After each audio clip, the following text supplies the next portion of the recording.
नमस्कार। दोपहर की दो टूक में आपका स्वागत है। आपके साथ मैं हूं अभिषेक। प्रदेश की 4 सीटों पर उपचुनाव होने हैं। इनमें से 3 सीटें मेवाड़ इलाके में है। कांग्रेस और बीजेपी दोनों उपचुनाव की तैयारियों में जुटी हैं। चित्तौड़गढ़ के मातृकुंडिया में 27 फरवरी को कांग्रेस का किसान सम्मेलन प्रस्तावित है। वहीं बीजेपी भी किसानों के लिए चौपाल लगा रही है। दोनों पार्टियां किसानों का साथ पाने के लिए दिन रात कोशिश कर रही है।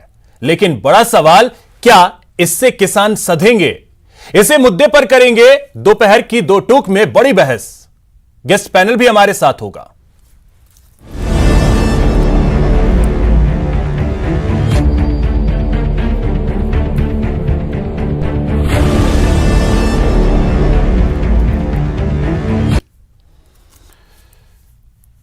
तो किसान बहाना और उपचुनाव निशाना, क्या यही हकीकत है? समझने की कोशिश करेंगे। हमारे साथ इस वक्त खास मेहमान हैं, वो जुड़ चुके हैं। सबसे पहले उनका परिचय करवा दूं। मुकेश पारीक जी हमारे साथ जुड़ रहे हैं, बीजेपी नेता है। मुकेश जी, बहुत स्वागत है आपका न्यूज 18 राजस्थान पर। और श्याम सुंदर शर्मा जी हमारे साथ जुड़ रहे हैं, जो कि वरिष्ठ पत्रकार हैं।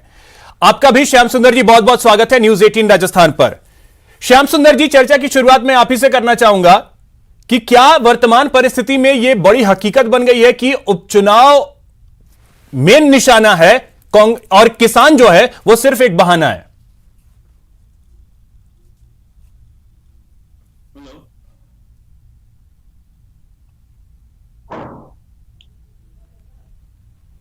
श्याम सुंदर जी, क्या आपको मेरी आवाज मिल पा रही है?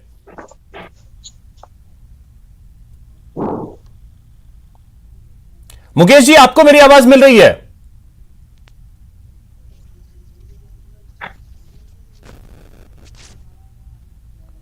लगता है मुकेश जी तक भी आवाज नहीं पहुंच पा रही है। हम उनसे फिर से जुड़ने की कोशिश करेंगे और चर्चा को आगे बढ़ाएंगे, क्योंकि 4 सीटों पर प्रदेश में उपचुनाव होने हैं। मुकेश जी, आपको मेरी आवाज मिल पा रही है? मिल रही है। मुकेश जी, आवाज आ रही है आप तक? आपकी आवाज आ रही है मेरे को। जी मुकेश जी, चर्चा की शुरुआत में आपसे यह समझना चाहेंगे कि क्या यह वाकई हकीकत है कि किसान तो सिर्फ एक बहाना है, मेन तो निशाना उपचुनाव है 4 सीटों के?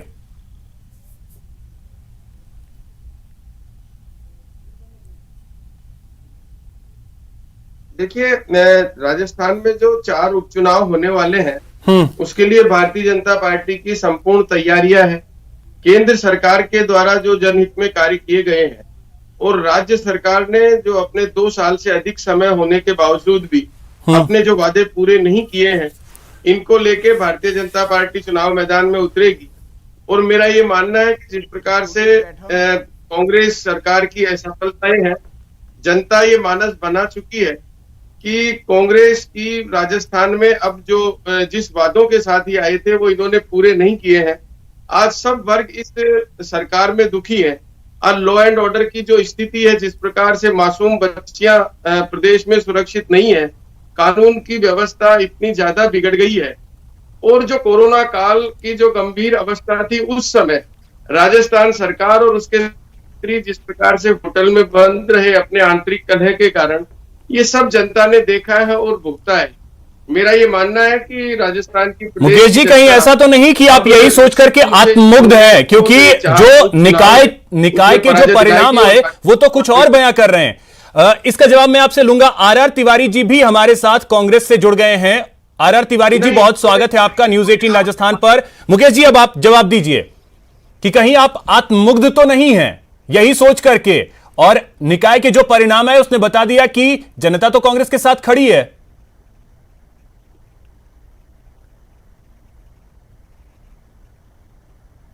नहीं, आपने इसका आकलन सही नहीं किया है। जिस प्रकार से कांग्रेस ने निकायों के चुनाव में जो डिलिमिटेशन किया, वो एक अपने आप में इस प्रकार का प्रदर्शन था कि जाति और संप्रदाय के आधार पर जिस प्रकार से सीटों का गठन किया गया, 2-2 नगर निगम, अपने एक नगर निगम कैसे भी कांग्रेस को मिल जाए उसके आधार पर गठन किया गया, ये सब छुपा हुआ नहीं है, ये सब सामने है।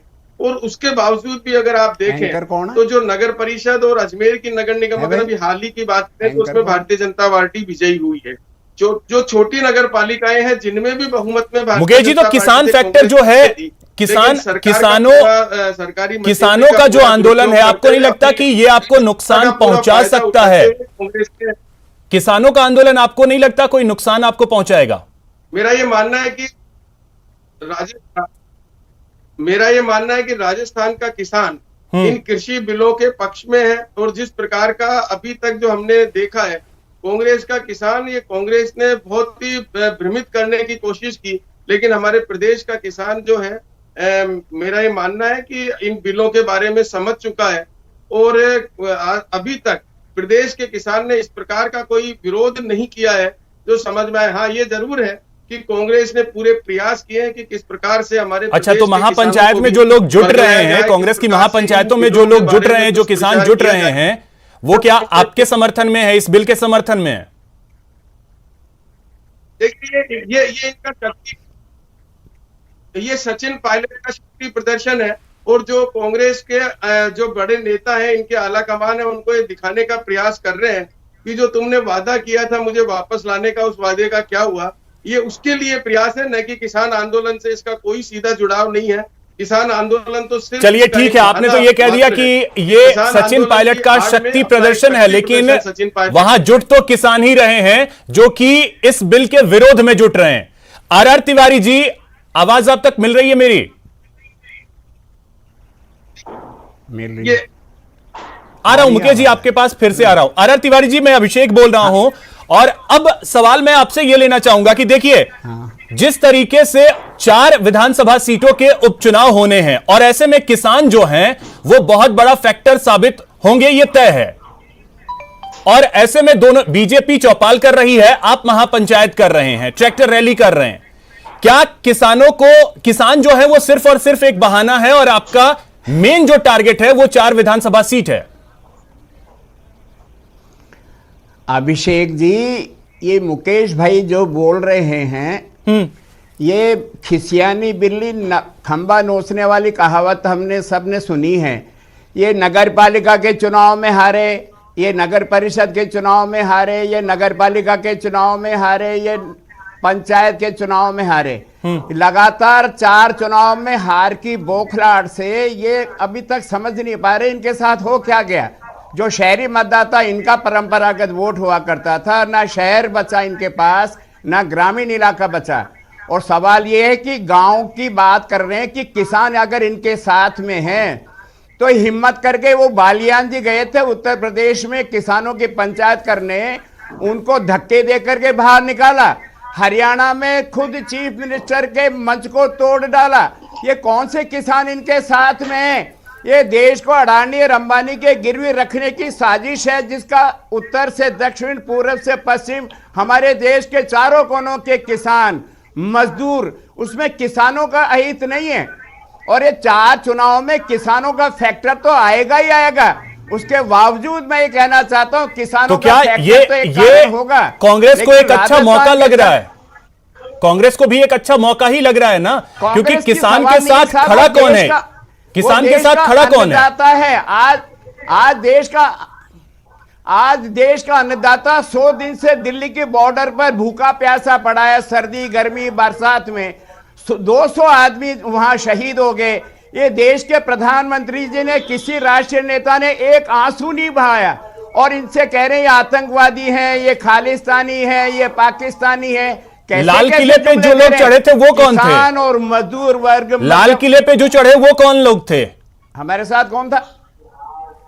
लाल किले पे जो चढ़े वो कौन लोग थे? वो कौन थे? उनके खिलाफ ऐसे तो जो किसान है उनको कोई आतंकवादी तो नहीं बता सकता। दूसरी बात ये आर तिवारी जी, इसमें मौके तो कांग्रेस भी तलाश रही है ना, क्योंकि देखिए किसान के साथ कौन है ये तो पता नहीं चल पा रहा है। आप देखिए राजस्थान में अचानक से सब्सिडी जो बिजली कनेक्शन, कृषि कनेक्शन को लेकर के जो कृषि कनेक्शन जो दिए जाते थे बिजली के, उस पर से सब्सिडी चुपचाप हटा दी गई।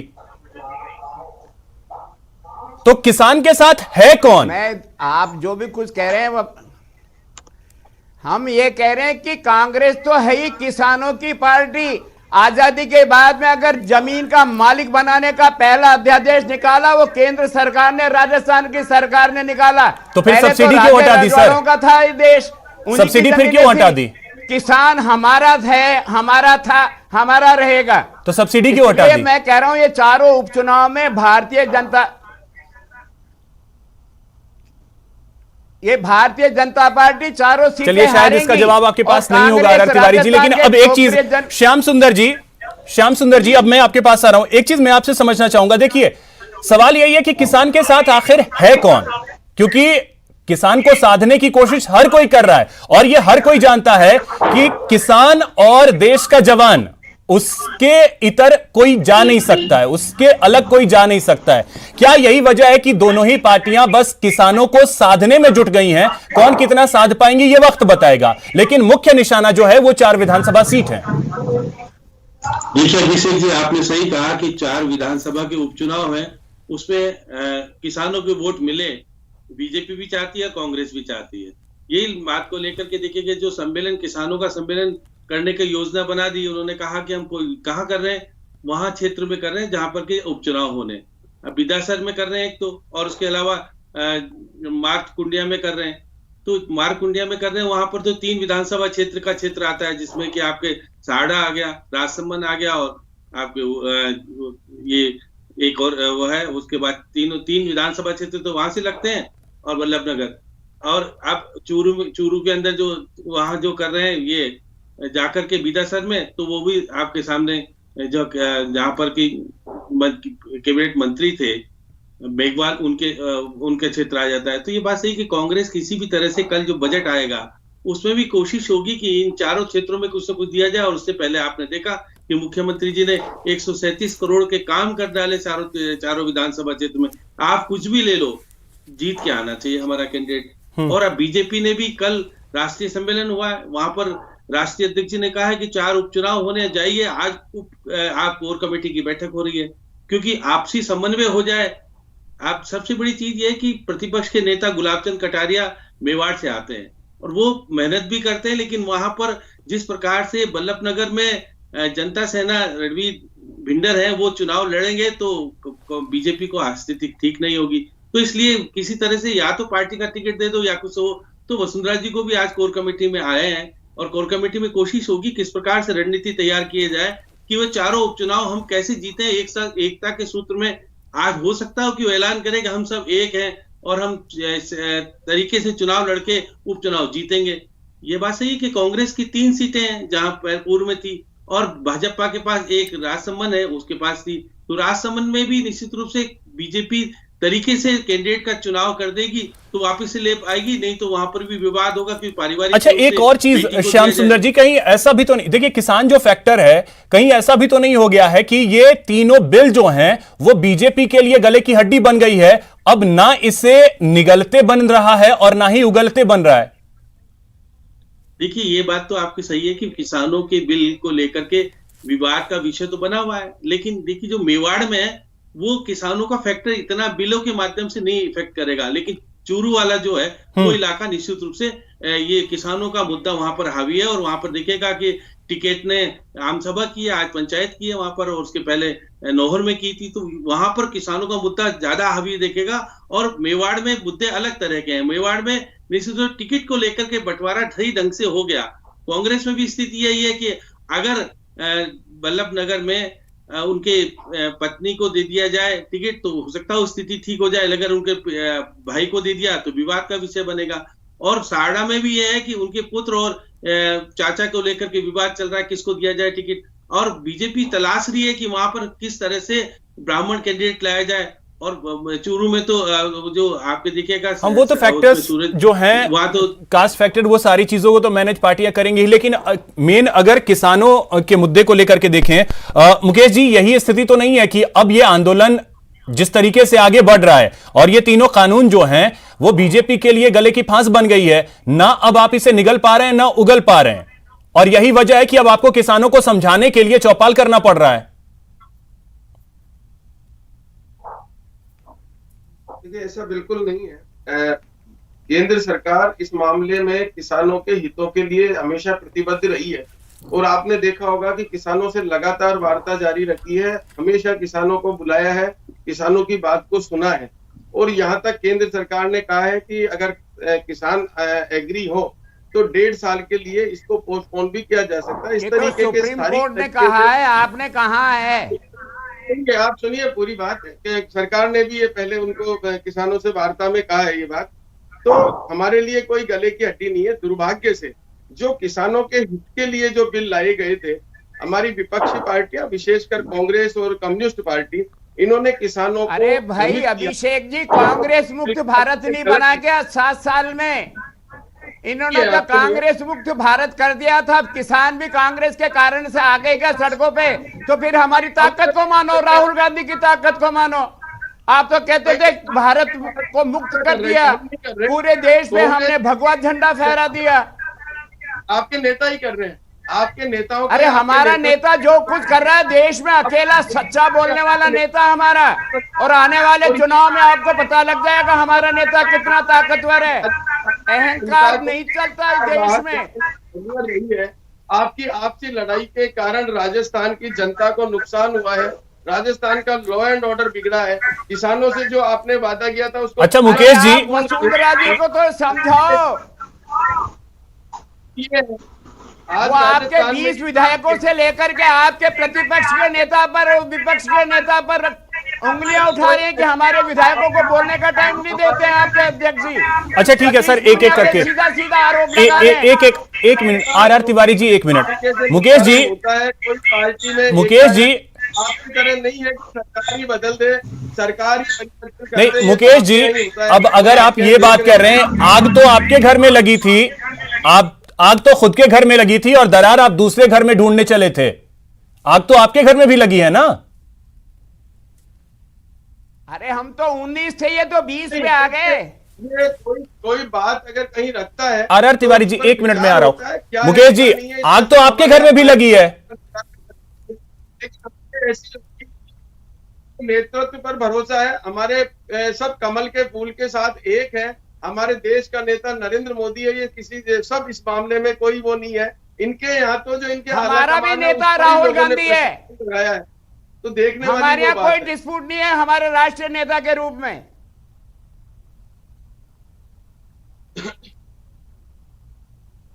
आपके राज्य का नेता तय करिए। अशोक गहलोत है हमारे राजस्थान का लोकप्रिय जनप्रिय नेता, जननायक है हमारा नेता एक राजस्थान में, अशोक गहलोत। ठीक है, ठीक है मुकेश, ठीक है। फिर क्या हुआ? अभी ज्यादा भीड़ हो रही है, अशोक गहलोत जी के कम भीड़ हो रही है। ये तो सब आप आकलन कीजिए, हमको इसकी जरूरत नहीं है। अरे हमारा राजस्थान का एक नेता, हमारे देश का एक नेता राहुल गांधी और राजस्थान में अशोक गहलोत। चलिए ठीक है, डालने की कोशिश करो, अपना घर संभालो। मुकेश जी और आर तिवारी जी, ठीक है। अब एक चीज श्याम सुंदर जी, अब देखिए जिस तरीके से चीजें हो रही है दोनों ही पार्टियों में, जो बातें निकल करके सामने आ रही हैं, बीजेपी लगातार ये कहते रही है कि कांग्रेस में अंतरकलह है, कांग्रेस ये कहती रही है कि बीजेपी में अंतरकलह है। कुछ वक्त पहले कांग्रेस की भी अंतरकलह खुल करके सामने आई और अब जो है बीजेपी में भी अंतरकलह ये खुल करके सामने आ चुका है, पूरी तरीके से बातें सामने आ चुकी हैं। तो क्या इसका असर भी इन उपचुनाव पर देखने को मिल सकता है, जो दोनों ही पार्टियों में अंदरूनी खींचतान भी चल रही है? पार्टी में अंतरकलह है तो साफ जाहिर है, लेकिन फिर भी देखिए दोनों ही पार्टी के वरिष्ठ नेता जो केंद्रीय नेतृत्व है वो कोशिश कर रहा है कि किसी तरह से समन्वय हो जाए। बीजेपी में समन्वय होने की बात हो रही है, इसलिए कोर कमेटी में आज मुख्यमंत्री जी पूर्व मुख्यमंत्री आ गई हैं, बैठ करके आपस में समन्वय होकर एकता के सूत्र बनेगी तो थोड़ा ताकत मिलती है। कांग्रेस में भी मुख्यमंत्री जी ने पूरा मोर्चा संभाला हुआ है, वहां देखिएगा कि संगठन से ज्यादा मुख्यमंत्री कोशिश कर रहे हैं, क्योंकि कोई भी हार या जीत का सीधा असर पड़ेगा तो मुख्यमंत्री जी के ऊपर पड़ेगा, क्योंकि शासन में मुख्यमंत्री जी है, सारी बातें वो हर चीज को देख रहे हैं, एक एक चीज को देख रहे हैं। आज हरीश चौधरी को जिम्मेदारी दे दी, इससे पहले देखिएगा दोनों प्रभारी हैं, भंवर सिंह भाटी को दे रखी है आपके विधासर की, और वहां दे रखी है सहकारिता मंत्री को। तो सहकारिता मंत्री ने पहले कह दिया कि मुझे इतने करोड़ दे दीजिएगा तो मैं किसानों को जो जिसको डिफॉल्टर है उसको हम ऋण देने में सुविधा हो जाएगी। कल बजट में देखिएगा कुछ ना कुछ मुख्यमंत्री जी ऐसी घोषणा करेंगे। लेकिन श्याम सुंदर जी, सचिन पायलट का भी जिक्र तो होगा ही, जो किसान महापंचायतें सचिन पायलट कर रहे हैं उसका भी तो जिक्र होगा ही। देखिए निश्चित रूप से अगर सचिन पायलट को साथ लेके चलते हैं तो स्थिति तो और स्ट्रॉन्गेस्ट होगी, लेकिन मेवाड़ में वो स्थिति कांग्रेस के लिए सचिन पायलट इधर गुजरात बेल्ट में तो बहुत ज्यादा हावी है। अब वो उधर छेड़छाड़ नहीं कर रहे, वो अपने क्षेत्र में ही कर रहे हैं। तो इसलिए दोनों को सक्रिय होकर के अगर समायोजित होकर दोनों साथ लड़ेंगे चुनाव, वसुंधरा जी और गुलाबचंद कटारिया और सतीश पूनिया मिलकर के चुनाव लड़ेंगे, दोनों ही पार्टी के लिए फायदा होने वाला है। लेकिन दोनों तो वही कांग्रेस को भी ध्यान देने की। R Tiwari ji, closing comment में आपसे ये चाहूंगा, जिस तरीके से श्याम सुंदर जी ने कहा कि अगर साथ मिलकर के चलें तो शायद काफी ज्यादा बेहतर हो सकती है स्थिति कांग्रेस की। अभिषेक जी, सचिन पायलट जी ने जहां भी किसान महापंचायत की उसमें अशोक जी का चित्र लगाया, डोटासरा जी का चित्र लगाया। हमारे यहाँ एकता है, एकता रहेगी। और मैं फिर दावे के साथ कह रहा हूं, मैं पहले भी 18 पे कह चुका था कि नगर निगम में भी हम जीतेंगे और नगर पालिका में भी हम जीतेंगे। मैं फिर कह रहा हूं, अब की बार राजसमंद की सीट भी भारतीय जनता पार्टी से हम छीनेंगे। और 3 जो हमारे विधायक जिनकी जगह पर हमको, यानी 4 के 4 कांग्रेस जीत रही है। मुकेश जी, क्लोजिंग कमेंट में आपसे चाहूंगा कि 4 की 4 तो कांग्रेस जीत रही है, राजसमंद भी आपसे छीन रही है। देखिए, कांग्रेस से कुछ भी कहे इसका फर्क नहीं पड़ता। फर्क पड़ता है कि जनता का किस पर भरोसा है। और आज जनता का इस कांग्रेस की सरकार से जिस प्रकार से शासन किया है उससे पूरा भरोसा और विश्वास उठ चुका है। और निश्चित रूप से मेरा ये मानना है। चलिए मुकेश जी और आर तिवारी जी, ये वक्त बताएगा कि कौन कितनी सीटें जीतता है 4 में से। फिलहाल बहुत शुक्रिया श्याम सुंदर जी, आपका भी बहुत शुक्रिया हमारे साथ जुड़ने के लिए, इस चर्चा में शामिल होने के लिए। तो दोपहर की 2 टूक में बस इतना ही। मुझे दीजिए इजाजत, नमस्कार।